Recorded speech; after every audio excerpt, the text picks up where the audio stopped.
Hello everyone and welcome back to another episode of the Impact Play, impacting more than just gaming. I'm your founder and host, Mohammed, otherwise known as Itzigu. We are your one-stop news tab for the latest and greatest across gaming, tech, entertainment, sports, and music.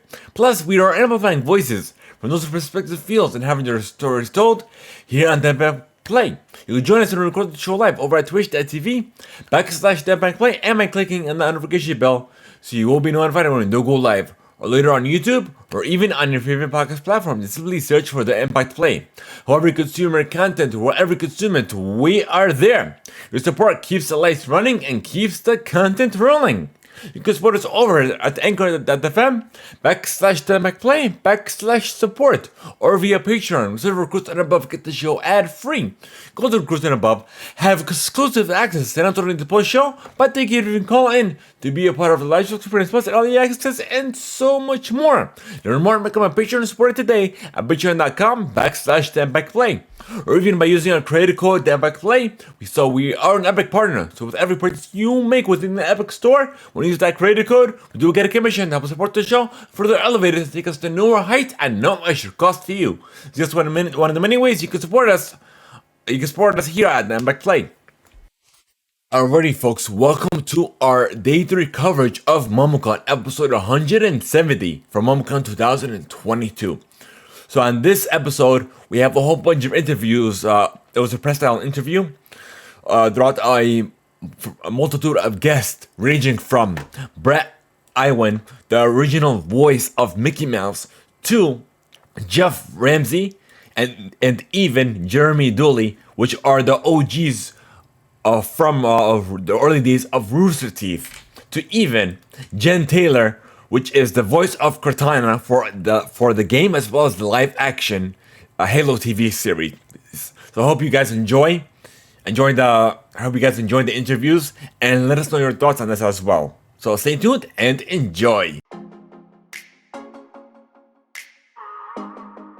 So our next interview will be with Miss Jen Taylor, and what we'll do, if you don't mind, Miss Jen, when people ask you a question, if you will just kind of reiterate what they ask in your answer, okay, that helps me so I don't have to go pass the mic around and find more microphone condoms.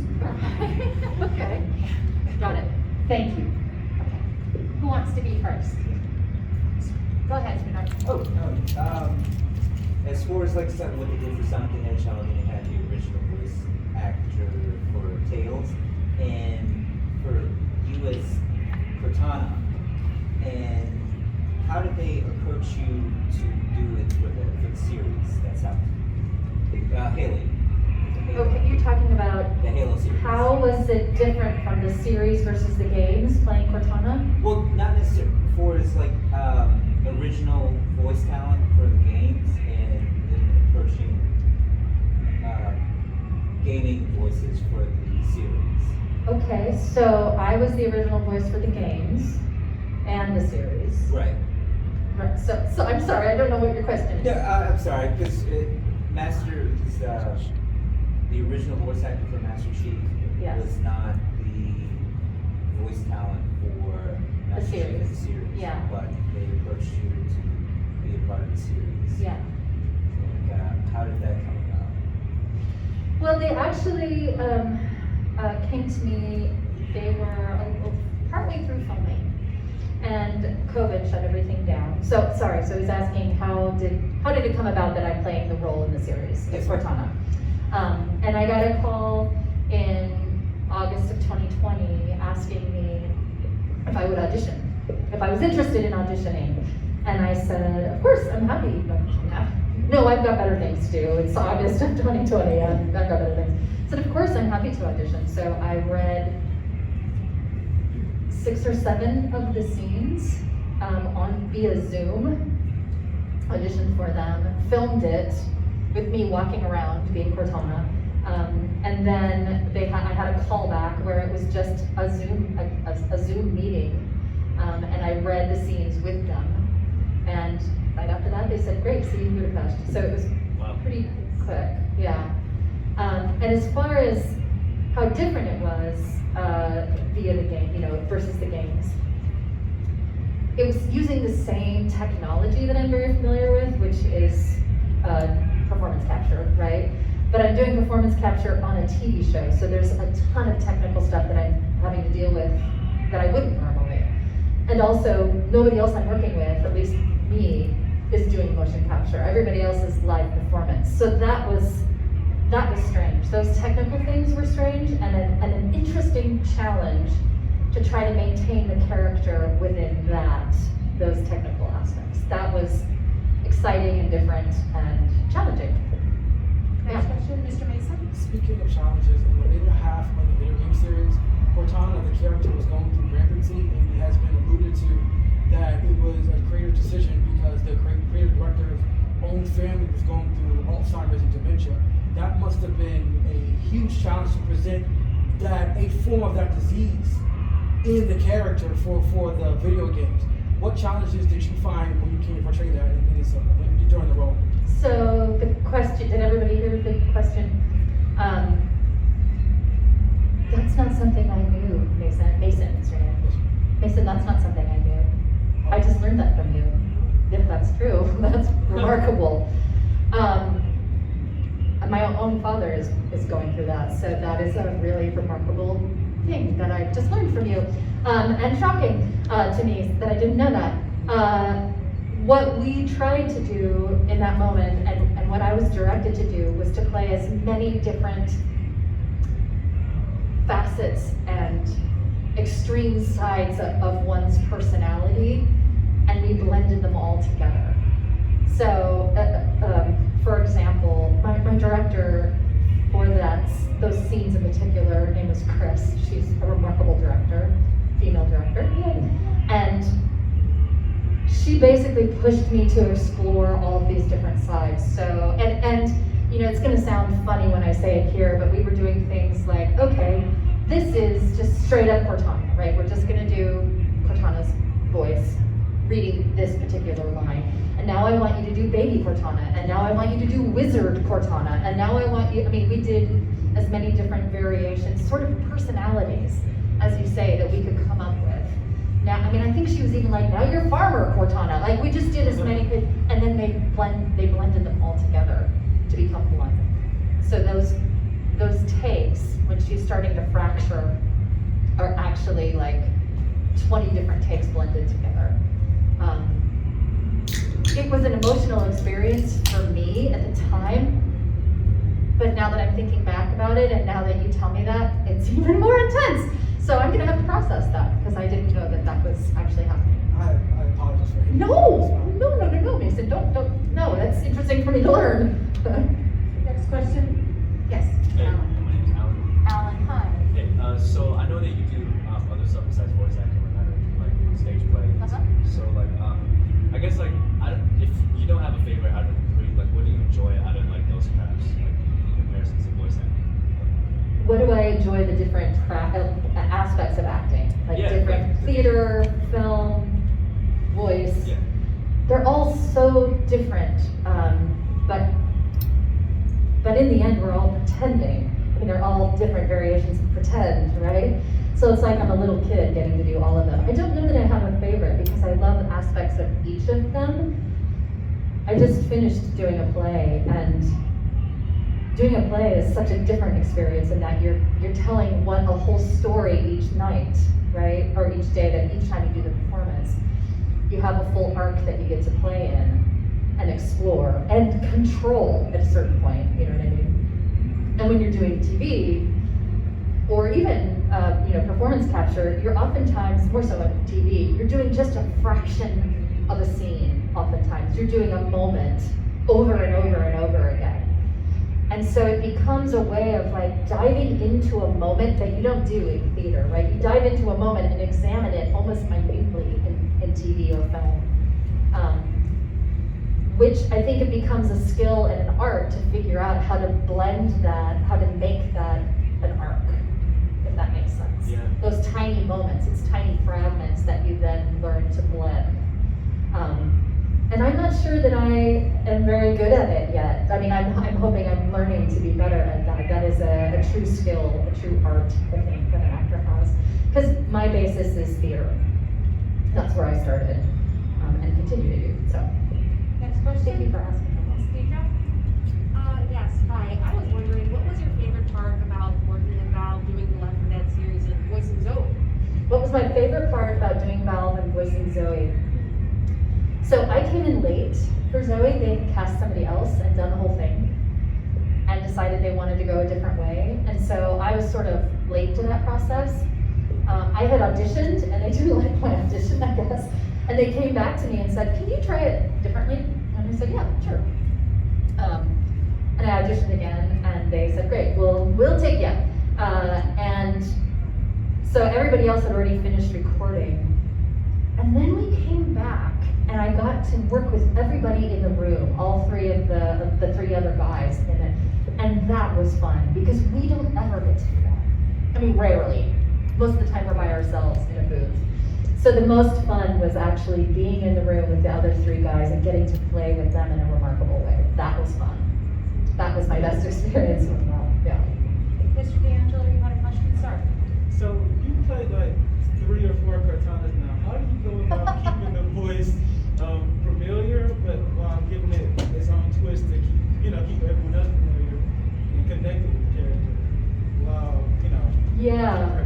So I played different iterations of the same character. How do you keep them separate? That's a very good question. So much of it has to do with, in my experience, timeline, right? And knowing which arc I'm playing, because it's a little, some of them are a little skewed or a little different, but it's all needs to be, as you say, similar. I feel like, especially with Cortana, I've become so familiar with that character after playing her for 21 years that I feel very comfortable finding her, and it feels more like different aspects of her personality that I'm focusing on and exploring and getting to know, discovering basically. So that's become easier for me. How to keep it clear? I oftentimes go back and listen to what I did before. I truly do that. I think other actors probably do that as well. Sometimes I have to go back, because sometimes it's also been 3 years since I worked on a project. I'm like, what are we doing? And it also depends on my director, how they push me, what they ask for. So it is a symbiotic, relationship. I'm working with a lot of other people. I don't want to take credit for this project because there's so many people working on this character that it's not just me. So it really depends on who I'm working with as well. Yeah.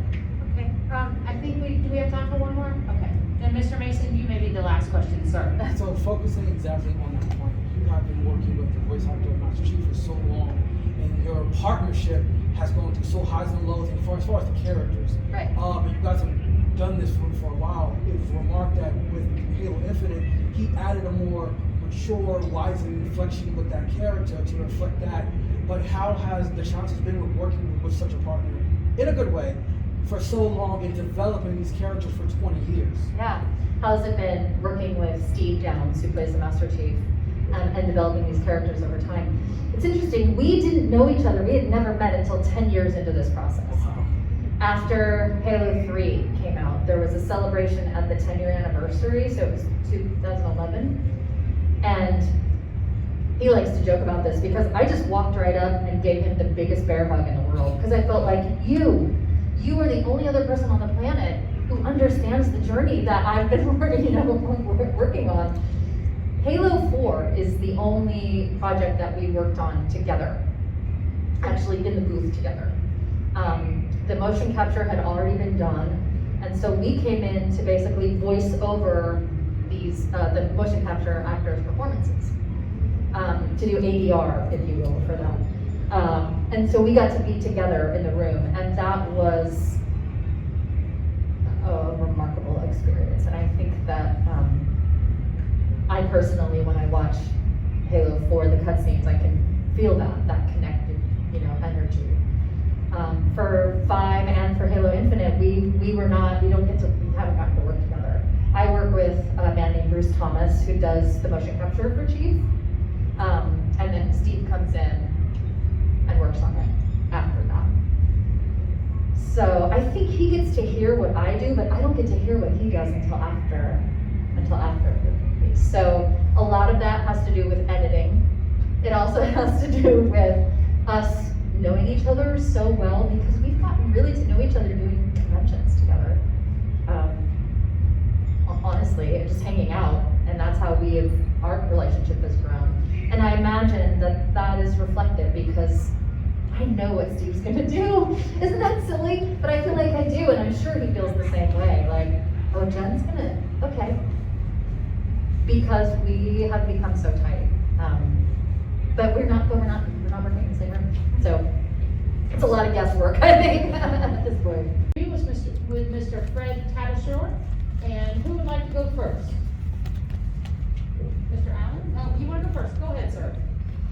I just want to say I love the Hit Monkey, and I was just wondering what your process was like figuring out the voice of the character. Oh, thank you. The Hit Monkey was such a great experience for me for a couple of reasons. One, they were really trying to do a very specific. The audition was sort of rigorous because they had us do a certain kind of monkey that existed there, but they also had to see if we could convey as much information with the most realistic monkey sounds. So it was less of like the cartoony, it had to do like,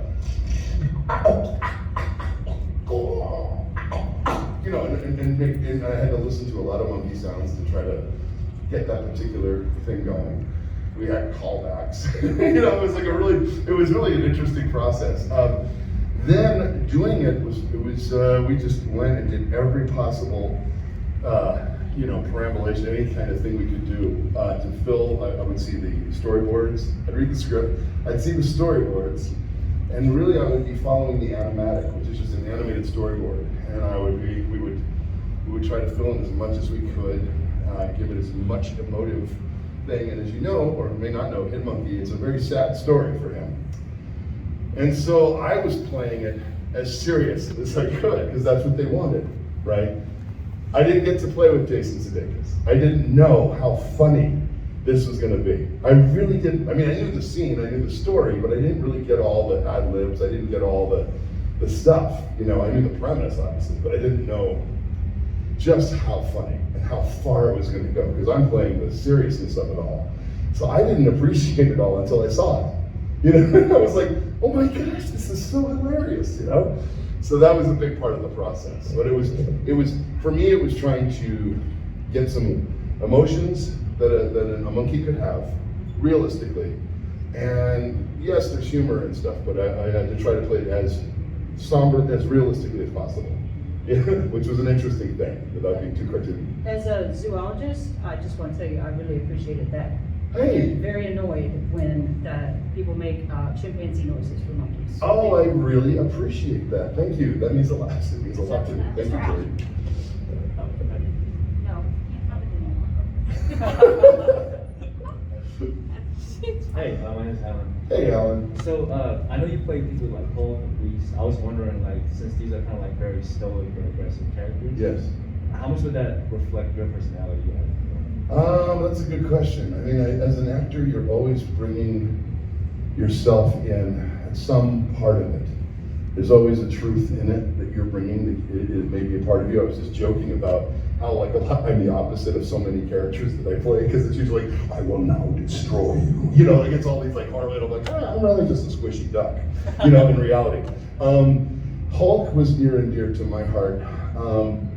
Because, and someone described it as what I was playing, which I really felt good about, was quiet strength. Yes, he's loud, he's big, but what a lot of people don't understand about Hulk is he wants to be left alone. He's not just angry, I'm gonna kill. It's not about that.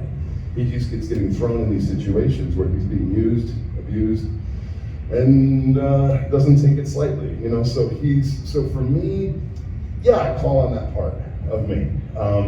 I liked. My favorite parts of Hulk are when he's somber and he's thinking about stuff.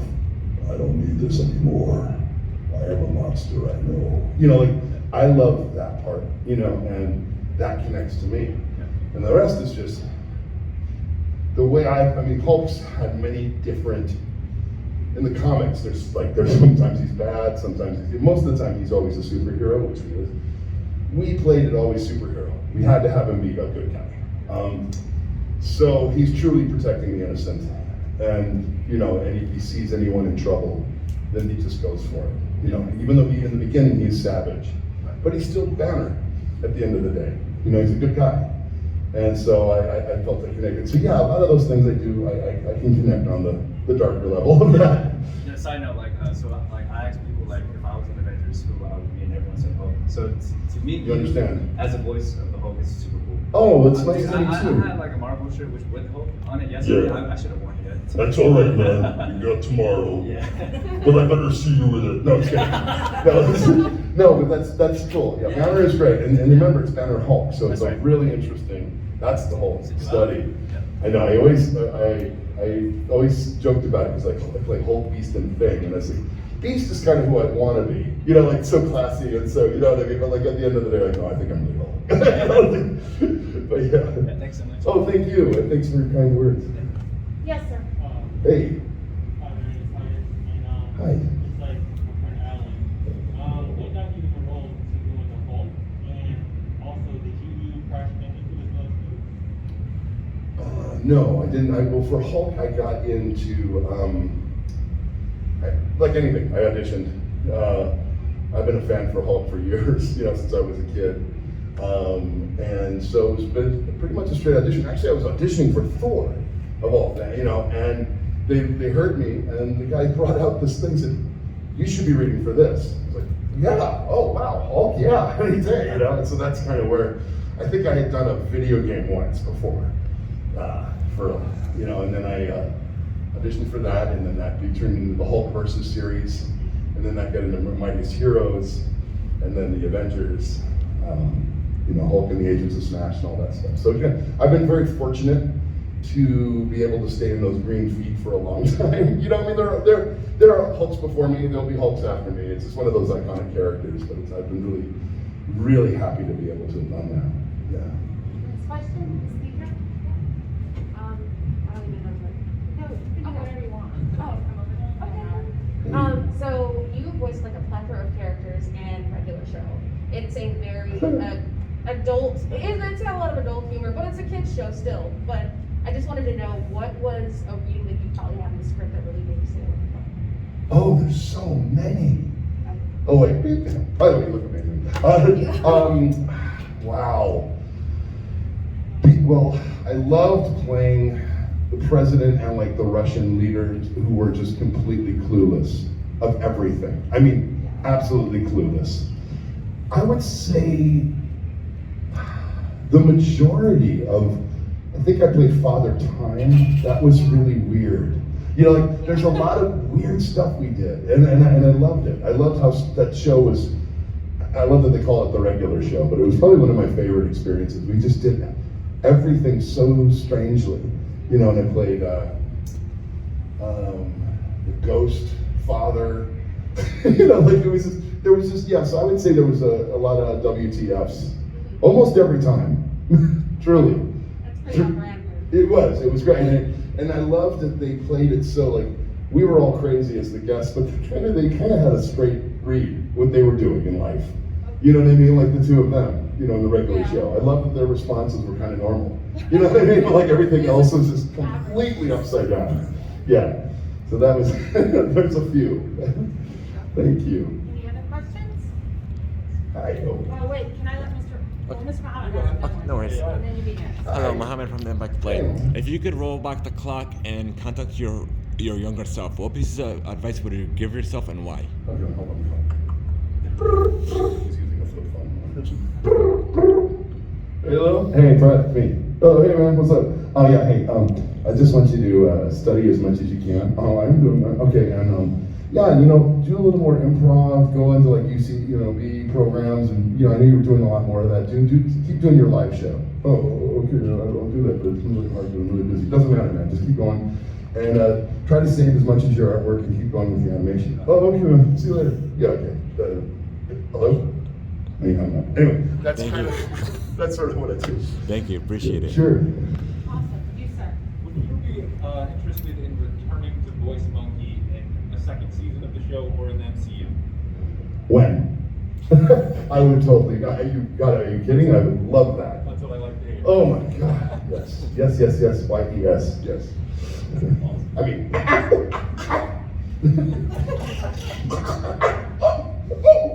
That's my hand. That was awesome. Thank you. We have time for 2 more questions. You wanna 32. start? Oh no, I don't know, I was gonna answer before.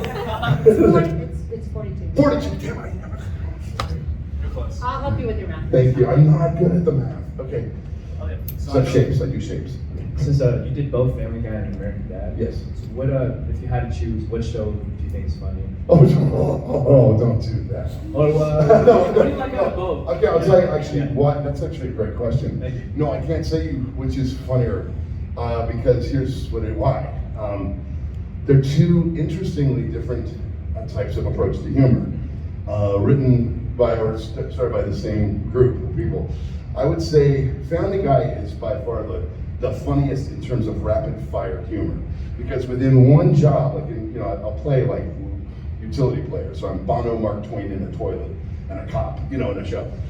So it's like setup joke, literary joke, gross joke, insensitive joke, funny joke, deep joke, and it's all like playing drums. It's like the humor is like airplane. It's just like one thing after another, and you're just like, it doesn't matter where it results. It's got heart, but it's so funny on a level. American Dad just is more of the concepts are funny. Just in the main character, Stan is just like, New Mexico, like we need help, like we need a new one of those, Like my mother from New Mexico loved that, but it's just like that was their political spin is great. So it's less setup, punch, punch, punch. It's like, oh wow, that's a great concept, So conceptually, that's a great show too. So hard, apples and oranges kind of thing, But I get you. Yeah, I was trying to see. No, I was kidding with you. But it is. I'd see Family Guy got the setup punch. Yeah, You'll get more laughs. Yeah. But then you get deep laughs out of American Dad. Right, sure. Yeah. Okay, last question, you, sir. Hi. I'm coming.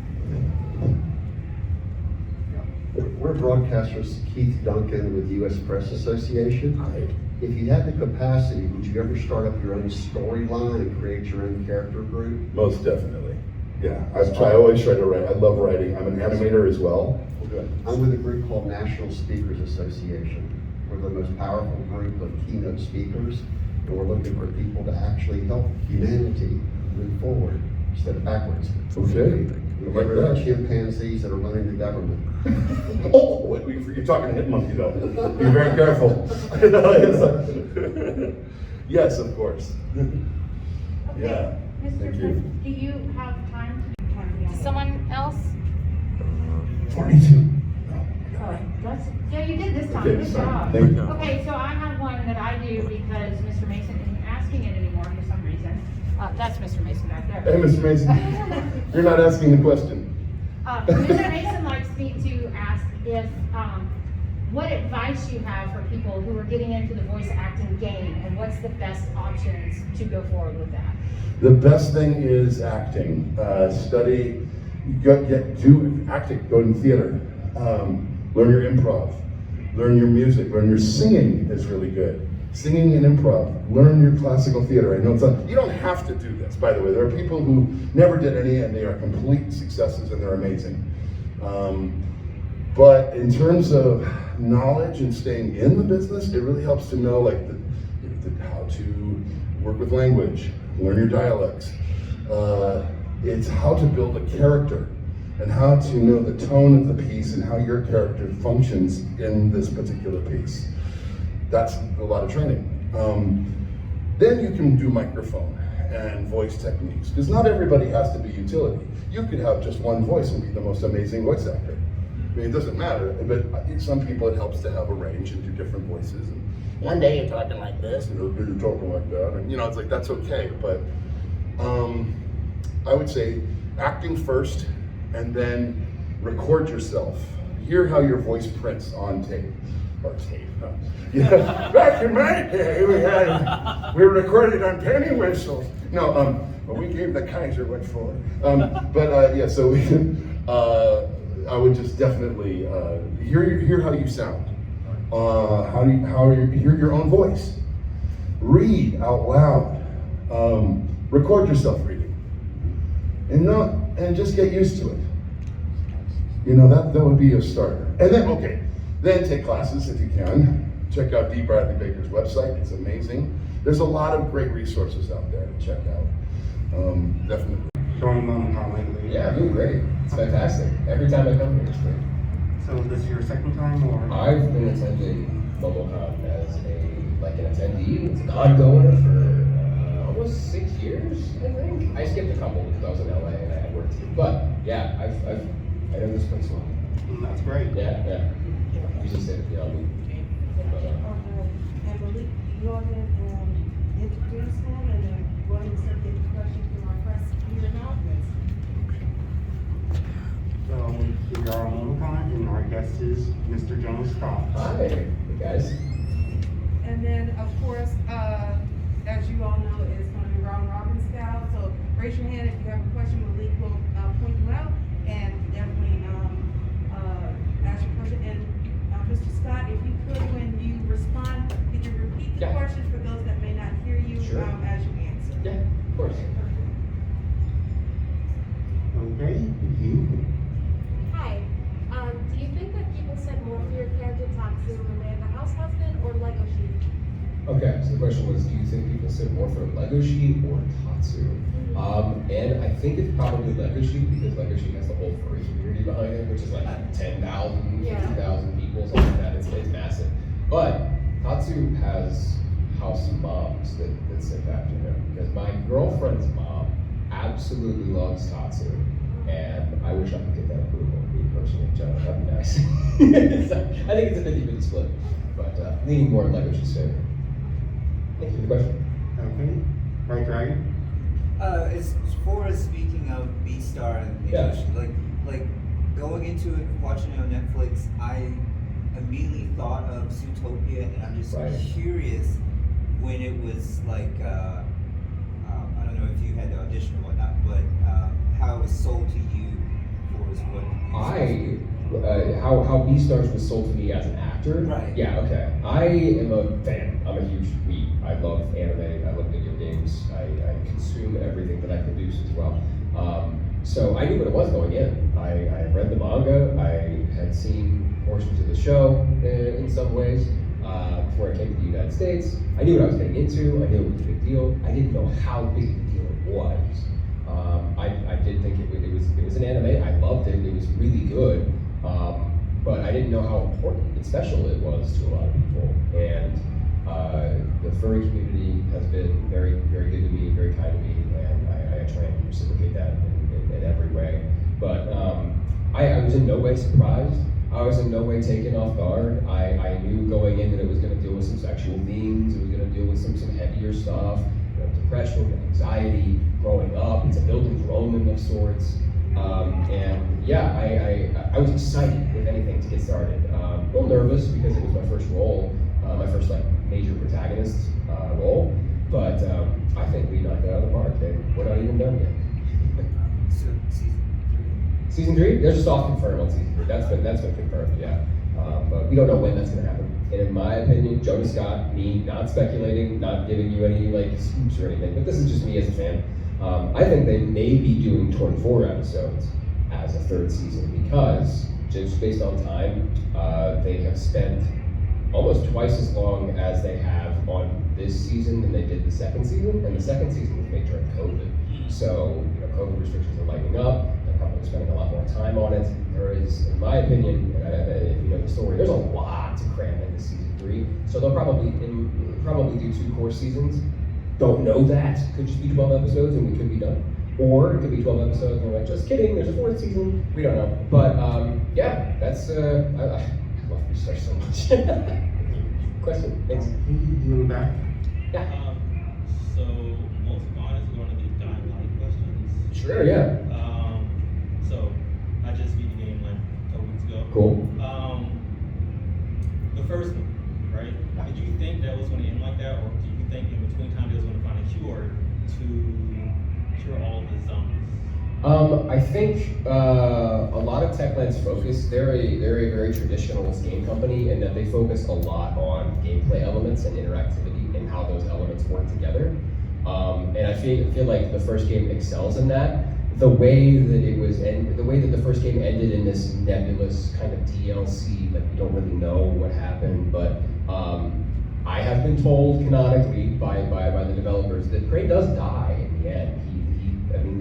The city gets nuked. There's very few things that can survive that. However, if you were a fan cannoner or anything like that, Crane, claws himself from the radioactivity and he just goes on the run as the Night Hunter. And there's a lot of different things that can happen that way too.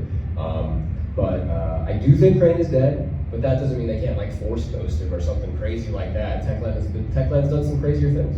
But I was not surprised, because I feel like I would have been really invested into it in the first game story if I had known that I was going to play the protagonist for the second game while I was playing it. I was just enjoying it as a fan. But yeah, I feel like they did it justice. It's still the first game is still so much fun to play through, even the DLC. First game, so much fun to play through. Can't wait for the DLC. Very excited. Good question. Thank you very much. Here's one question. Sure. You said that Beastars was your first dubbing credit, right? Yeah. Okay. Since you had experience on Netflix, how did it compare to like other dubbing productions, like for Funimation, Crunchyroll? Netflix has a very what I like to call corporate-facing structure. So when you're working with Netflix, they've been doing films and television and like legit productions. So going into a Netflix show, I know that I'm gonna get paid more. I got paid more for Beastars than I would at Crunchyroll. I got paid, I'll be very honest and transparent. It's like $140.86, so $140.86 an hour, something like that. So we get paid $75, and then we get paid an additional rate because it's a union show, and then we get paid a quote royalty rate, which is just like whatever the royalties would have covered if it was going into syndication or something like that. So we get paid a little bit more than do Netflix shows, which is always great. I know that going in. And going into a Netflix show, I know usually the production is going to be pretty fast. For something at Crunchyroll or another dubbing studio, it could take weeks. You could be doing, they're dubbed in what's called batches. So if you have a 12-episode show that's dubbed at something like Crunchyroll, it would be, we'll do 1 through 3 this week. And you go in one day that week and you do episode 1 through 3, and then you come back another 2 weeks later after the rest has been written, you come back into another 3 episodes. You come back 3 weeks later after other people have been recorded and more of it's written. And then it all gets dropped at once. With a Netflix show, something like House Husband, season 2 of House Husband, I did in a week. And then all of it in its entirety in a week. So I was in the studio, 7 hours a day, recording constantly, and then I would go back home and rest and come back the next day. So Netflix gets things done really fast. You get paid a little bit more because of it. But at Crunchyroll, they like to take their time. Sometimes there's a thing called simuldubs that come out immediately, and those are really hard to keep up with. But yeah, they take their time. It's nice to know that you're working with a lot of the time you're working with people that you love, and who also are doing anime production because they love it. They enjoy the process, they enjoy the product, they really like what they're making, and that's always fun to work with people like that, especially directors who are like, there are some directors I work with that couldn't care less about the show that they're working on. In fact, some of them even laugh at it, whereas it's like, oh, this is a little cartoon that we're doing from Japan, that kind of thing. I like to take it very seriously. At Crunchyroll, they take it very seriously. It's like working on art. They really enjoy taking their time. So yeah, there are very subtle differences, but I think the most prominent one is we get paid a little bit more by Netflix. But that's it. Yeah, I think that answers your question. Hopefully. Yeah, good question. Yes, Mohammed with the THEIMPACTPLay. Yeah. Over your many projects, what would you say is your most memorable or your most favorite? My most memorable or my most favorite project? I would say recently I played Aiden Caldwell, the protagonist in Dying Light 2. And it probably has had the most impact on me because as a kid who grew up playing games like BioShock, playing games like Titanfall, those first-person action shooter RPG, that kind of genre, I wanted to do that. I wanted to, I could do that. I could get in there. Put me in there. Let me try it out. Let me see if I can pull this off. And Techland gave me the opportunity. They saw that I was a fan, but more importantly, they saw that I was a good actor. and they were like, we won't have to search for anybody, we won't have to look for another actor, we can make this work. So getting in there, driving to Santa Monica, working for 8 hours a day, going home, you know, sleeping, getting up and doing the whole thing all over again is the dream. And getting to live that dream in the footsteps of Titanic people like Roger Craig Smith and Troy Baker and Matthew Mercer, I'm humbled and flattered and honored to be in that, you know, pantheon of people. Thank you. Very good question. Thank you. Appreciate it. One more question. How about you back? Okay, would you go? Time for two. Okay, cool. So how did you feel at the end of season 2 for B-Stars, Legoshi's relationship with Haru and Louis? I felt that it was very open-ended. I felt that Legoshi had finally grown some more. A lot of the season 2 was spent in a very introspective place. He was looking inside himself, being very reflective and trying to understand what his feelings are. And near the end, he comes up with an answer. And in the last few episodes, we get his answer, and we understand where he is at mentally going forward, how season 3 is going to shake up, what his dynamics with Louis and Haru are, where he stands in his relationship with Haru. It's a lot of mental gymnastics that he's doing during season 2, and it's really cool to see him do that really cool backflip near the end, where it's just like, I know who I am now, I know what I'm about, I'm not afraid anymore, and I feel like season 3 Legoshi is going to be even more confident than he was in season 2. Yeah, thanks for the question. Good question. Mad Dragon? Yeah. Okay, so for as Momocon bringing us to animation and gaming, your love for both, what would you lean more towards as far as your talents? My end game, I want to do performance capture, voice capture, motion capture for AAA video games. That's my end game. I want to do stuff like that, where it's really grounded, really real, very cinematic reads. I feel like that's something that I'm bringing to anime in my own special way. I mean, I'm not saying I'm like, oh, blowing it out of the water or anything like that. No, I'm trying to bring my own special brand of acting to anime dubs.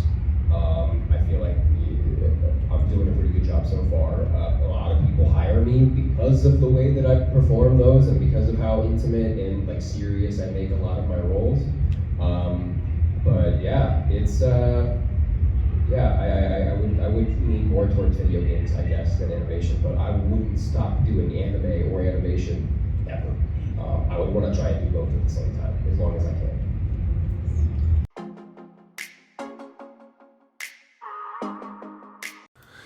Thank you guys so much for tuning in and enjoying our Momocon coverage. So if you guys, we want to know your feedback, your thoughts, and if any questions you may have for us in regards to our specific coverage, some feedback that you may have for us, as well as any thoughts for any of our future coverage as well. So here you go, folks. This is how you can contact us.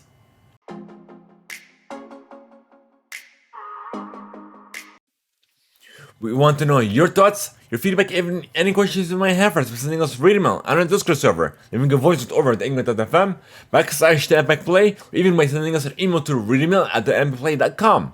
Who knows, we may even be featured on a special read email segment or even a read email special episode of the show.